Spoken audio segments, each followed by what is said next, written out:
Glórias a Jesus. Povo de Deus, mais uma vez convosco, seu irmão em Cristo, pastor Celso Chagas, para nós cultuarmos a Deus, exaltarmos o seu santo nome, adorarmos na beleza da sua santidade, tendo a certeza plena que Ele está a nos ouvir, a contemplar o nosso viver, o nosso proceder, a nossa vida nessa terra. Portanto, procuremos andar em comunhão para com Ele, em retidão para com Ele, de acordo com o seu querer, e então não perderemos a conexão para com o céu, para com o seu trono de glória, e as bênçãos do Senhor estarão sempre vindo à nossa direção. Umas vêm rápida, umas demoram um pouco mais, mas o importante é que Deus vela sobre a sua palavra para cumprir. Ele é Deus, Ele é Rei, acima de todas as coisas.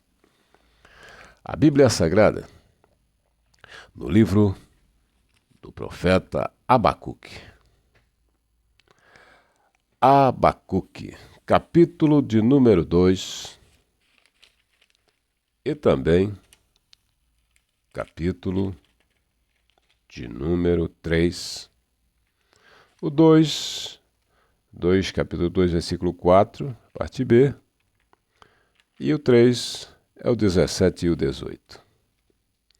No capítulo 2, versículo 4, está escrito: mas o justo pela sua fé viverá. 3,17.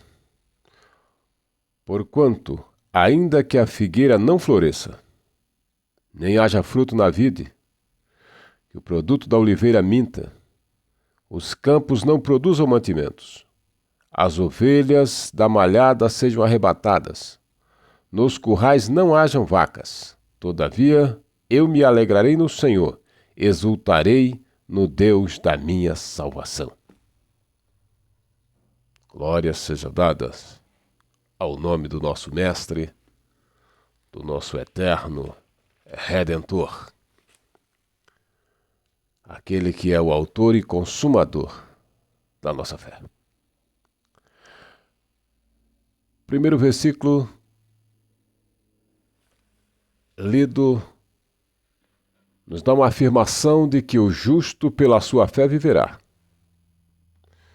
E nos outros 2 versículos nos afirma que tudo pode ser contrário.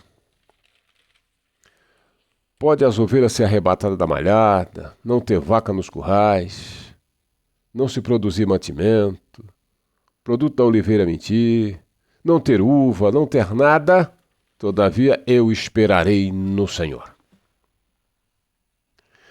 Observamos nesse profeta de Deus que ao profetizar em um tempo difícil, tempo do reino dividido, ele que foi um dos profetas menores, e menores por ter escrito menos que os profetas maiores, este homem que Deus começou a lhe mostrar o que aconteceria com o seu povo devido à sua transgressão e o seu pecado. E por mais que se insistisse, se falasse, se pregasse, mas ninguém estava aí para ouvir. Mesmo o reino estando dividido e o povo de Israel, as 10 tribos já tinham sido levadas em cativeiro, mas o judeu em Jerusalém diria: Deus não vai entregar a sua herança, porque o templo do Senhor está nessa terra. Aqui está o templo do Senhor, então o Senhor não vai entregar a sua herança. Deus não vai fazer isso com aquilo que Ele determinou, mas Deus é um Deus que vela sobre a sua palavra para cumprir. E a lei da semeadura garante que o homem vai colher aquilo que ele plantou. O povo prosseguiu a pecar, a transgredir, a oferecer holocaustos a Baal, a dobrar-se perante os altares pagãos, a Deus mandar fazer uma coisa e os homens não faziam. Chegou o momento em que Deus cumpriu a sua palavra.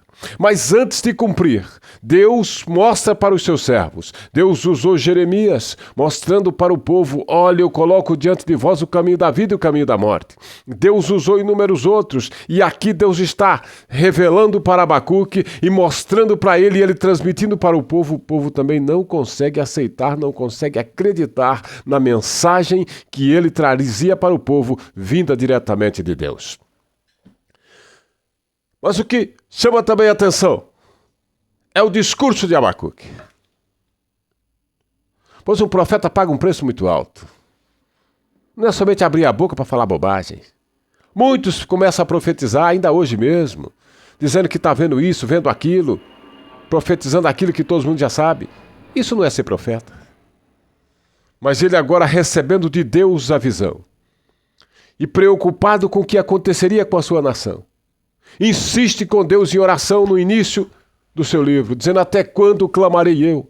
Até quando eu vou clamar pelo Senhor, para que o Senhor me esclareça e nos guarde, tenha misericórdia?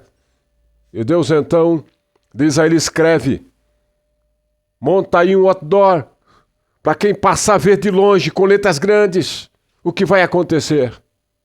Ele cumpre a palavra do Senhor.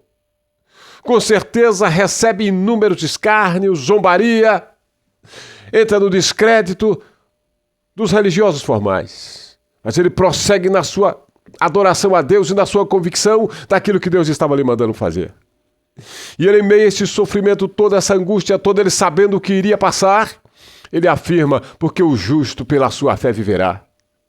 As afrontas, as tribulações, as angústias, nada disso mudava a sua visão. Ele prosseguiu profetizando, adorando a Deus e tendo certeza: o justo pela sua fé viverá. E porque ele afirmava isso, lá no final do seu livro ele está dizendo: olha, ainda que não aconteça, ainda que as ovelhas sejam arrebatadas da malhada, que nos currais não hajam vacas, que o plantio você pode plantar e não colher, que não haja oliveira, que não tenha azeitonas, que não tenha uva nos pés de uva, que não aconteça nada que venha totalmente contrário, que as circunstâncias todas sejam em desfavor, eu esperarei no Senhor. A minha fé me dará o direito de estribar no Senhor, na sua palavra e na sua convicção de que Ele é fiel e que algum socorro do céu virá. Era como se ele expressasse o Salmo 121, eleva os meus olhos para os montes, de onde me virá o socorro? O meu socorro vem do Senhor, que fez os céus e a terra.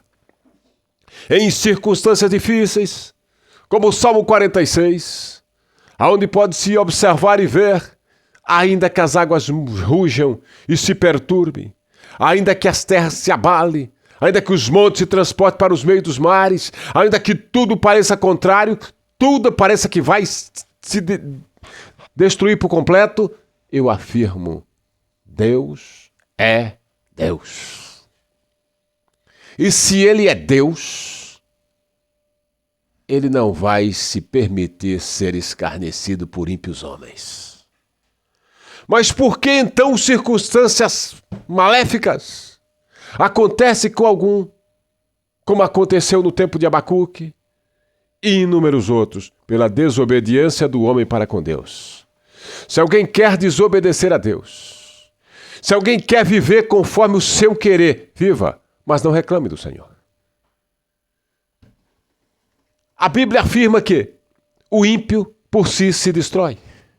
Pecar, todo homem vai pecar. Errar, todo ser humano vai errar, mas reconheça o seu erro, peça perdão ao Senhor, ajuste as suas contas e marche para os céus. Edifique a sua vida na palavra do Senhor, caminhe com Cristo, viva o teor da palavra de Deus e assim poderás fazer o que Abacuque disse: o justo pela sua fé viverá. E o que é fé? Quando nós vemos a Epístola aos Hebreus, capítulo 11 de Hebreus, a fé é o firme fundamento das coisas que se espera e ela é a prova daquilo que não se vê. Ela é o projeto em execução. Está projetado, mas acaso o edifício não está de pé. Mas pela fé, pelo papel, se contempla como será e como se viverá naquilo que foi então edificado. Glória seja dada ao nome de Jesus. Então Abacuque, firmado na sua palavra, vendo o povo se corromper, sabendo sabendo que o país seria destruído, sabendo que todo o mal aconteceria, ele diz: há uma esperança, há um socorro, há um meio de vitória para o povo de Deus, porque o justo pela sua fé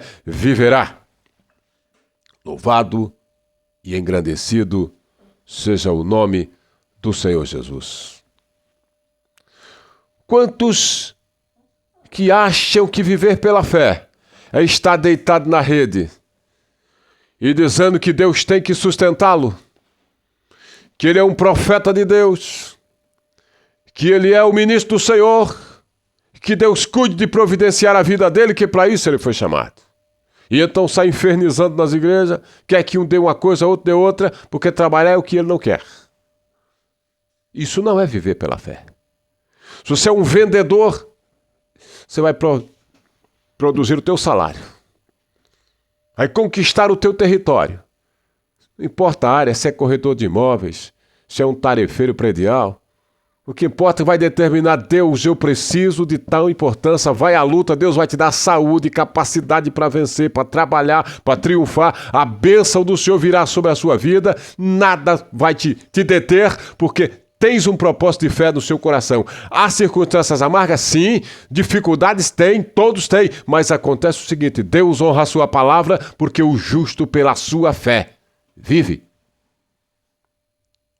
e consegue triunfar em muitos assuntos na sua vida. Às vezes, professar a fé não é tarefa fácil, pois a fé nos leva a lugares áridos, de não se ver a esperança, de não se ver meios de sobrevivência, meios de sair daquela situação. E começa-se a pensar na morte ou até desejar que a morte venha.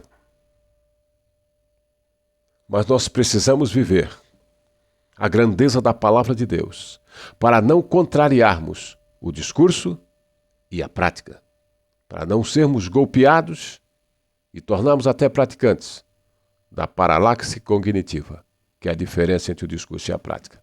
O método utilizadíssimo por muito político brasileiro e no mundo todo também. Observemos que quando o apóstolo São Paulo seguia para a Itália, Atos capítulo 27, naquele navio, e Deus, que havia dado a Paulo dons espirituais, ele conhecia. Ele sabia que vinha temporal pela frente. Fala com o povo, com o capitão do navio, com o centurião, mas ninguém quis lhe ouvir. Não. Quem é você? Você é um prisioneiro. Não preciso lhe ouvir, não. Eu sou o capitão do navio. Levanta o outro, eu sou o centurião romano, esse navio está a meu comando, todos os prisioneiros aqui eu estou comandando todos. Tem que ouvir ninguém não. Vamos embora. Mas em alto mar vem um vendaval. E começa o desespero, o medo da morte. Esvazia-se o navio, joga a carga no alto mar, faz de tudo para escapar vivo. E Paulo continua convicto, porque ele tinha certeza. Deus estava com ele. No desespero, quando todos não viam mais saída, não tinha mais meio, agora é morrer, não tem apelo, todos iremos perecer. Paulo se levanta, pega um pão, agradece a Deus e come, e diz: olha, os senhores também devem se alimentar, porque não vai acontecer nada. Pode acalmar os vossos corações, porque o Deus de quem eu sou e a quem eu sirvo, o anjo de Deus essa noite esteve comigo e me disse que não vai morrer ninguém, nenhum cabelo cai por terra de nenhum dos senhores, só vai perecer o navio. Contudo, nós vamos parar em alguma ilha, em algum lugar, mas não vai morrer. Ele tinha certeza. O mar bravio, o desespero dos homens, a tribulação tomando conta, mas a sua oração, a sua adoração a Deus e a sua certeza pela fé, que o justo, pela sua fé, viverá. Sim, ele viveu, ele vive e viverá. Aconteça o que acontecer, nós estamos vivendo momentos difíceis. Nós estamos vivendo momentos na escola de Deus, na qual nós temos que nos educar e aprendermos o que é verdadeiramente subirmos o escalão da fé. Dificuldade tem para todo lado, amargura para todo lado. E não é somente eu tenho fé, nós precisamos exercitar. E para que a fé seja exercitada, é preciso que Deus mande as tribulações, permita que aconteça aquilo que nós não queríamos que acontecesse, para então nós possamos chegar diante de Deus e orar e dizer: Senhor, dá-me a resposta, porque o desespero chegou. Não há meios, eu não tenho recursos, mas no céu tem, no teu celeiro tem, tu pode todas as coisas, e está escrito na tua palavra que o justo vive pela fé. Ainda que a figueira minta, ainda que não floresça, ainda que não tenha uva nos pés de uva, ainda que não se possa produzir o azeite da azeitona, ainda não tem mecanismo nenhum, tudo falhou, tudo pereceu, não choveu para plantar a lavoura, não choveu, não tem nada disso. Da onde vai vir o socorro? O que vai acontecer? E o homem de fé espera, pois, no Senhor. Uma porta se abrirá, uma saída terá. Acontecerá aquilo que o homem não pode fazer, Deus fará triunfar, porque Deus é Deus e Ele vela sobre a sua palavra para cumprir na vida daqueles que a Ele é fiel, daquele que com Ele tem comunhão. Portanto, não perca a sua comunhão para com Deus. Não abandone a sua comunhão para com Deus. Se alguém quiser se corromper, quiser seguir a Satanás, quiser seguir o caminho de demônios, permita, deixe que ele vá. Deixe que ela vá. Mas firmai-vos em Deus, porque na hora do aperto, Deus tem uma saída, porque Ele garante na sua palavra que o justo, pela sua fé, triunfa. Deus não vai permitir que você, sendo sincero e honesto, pereça e seja destruído para dar palco para os teus inimigos. Não. Deus é fiel. Pode então se perguntar, mas tinha alguém mais fiel que Jesus e por que morreu na cruz? Ele veio cumprir um propósito do Pai. Ele veio assumir a cruz que nem eu e nem você teríamos capacidade para assumir. E Ele assumiu e deu a vida no nosso lugar. Portanto, a Ele honras e glórias. Ele veio cumprir. Ele já desceu do céu para isso. A finalidade dele era essa: obedecer ao Pai em todos os sentidos. E após obedecer, ser morto e ressuscitar, o Pai o exaltar e lhe dar um nome que é sobre todo nome. Filipenses 2 nos garante. E ao nome dele se dobra todo o joelho que está no céu, na terra e debaixo da terra, e todos confessem que Ele é o Senhor, para a glória do Deus Pai Todo-Poderoso. Amém? Que Deus em Cristo te abençoe. E não te esqueças, o justo vive pela fé. Tá difícil? Tá amargo? Circunstâncias cruéis? Não perde a fé. Não perca a esperança. Abacuque estava vendo a destruição do seu país. Ele tinha certeza do que iria acontecer, mas o povo não queria ouvir a voz do profeta. E ele tendo certeza de que as mulheres seriam destruídas, as mulheres seriam curradas, ou seja, estupradas por muitos homens. As virgens violentadas, as crianças mortas, velhos mortos, jovens castrados para ser eunuco de palácio. E o rei da Babilônia os levaria todos. E ele tentava mostrar isso para o povo e ninguém queria ouvir. Mas Deus guardou a vida dele como a de muitos outros que acreditaram que em Deus teria a solução. Povo de Deus, o mundo foi sempre mau. Governantes maus sempre existiram. E o nosso país não é diferente. Cada lugar se usa uma técnica, um meio, um método de prejudicar o povo e fazê-los sofrer. Se sofre com a alta dos juros, com a inflação desenfreada, com o desemprego, com doenças, com a corrupção que se assola de uma forma incontrolável, com os escândalos, com a mídia podre, com o cristão que ao invés de estar ouvindo a palavra de Deus, ele está lá diante de um programa imoral, ouvindo música indecente, escandalosa, que vai te caminhando cada vez mais para o inferno. Meu irmão, é tempo de se posicionar. Não é triste mudar de ideia, já disse o Barão de Itararé. Triste é não ter ideia para mudar. Amém? Exerça a sua fé. Exalte a Deus por intermédio da sua fé. Os seus planos, objetivos, propósitos, coloca diante do trono de Deus pela fé. E se tudo parecer perdido, se você não conseguir fazer no ano, vai no próximo. Deus te honrará. Não é questão de ir empurrando com a barriga, não. É crendo que Deus é fiel, é crendo que Deus pode fazer e Ele te honrará, te abençoará segundo o propósito de fé que há no seu coração. Amém? Oremos pela nossa nação, para que Deus levante pessoas de fé e coragem, para nós fazermos dessa nação o país mais poderoso do mundo, porque rico nós somos. Rico nós somos, a nação mais rica do mundo chama-se Brasil. Porém, os maiores picaretas que dominam, que travam a mentalidade brasileira, estão aqui. E lá nos céus tem um Deus de grandeza e glória para levantar lideranças. Políticos honestos, é difícil, mas não é impossível, e Deus levantará.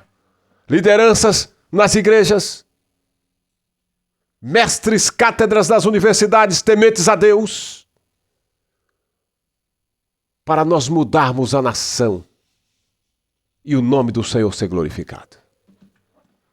Entrarmos seriamente com o evangelho puro e digno do combate à fome, à miséria, às drogas, à prostituição, à corrupção e tudo aquilo que assola a nossa nação.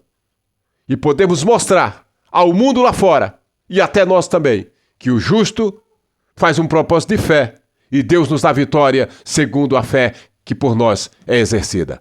Amém?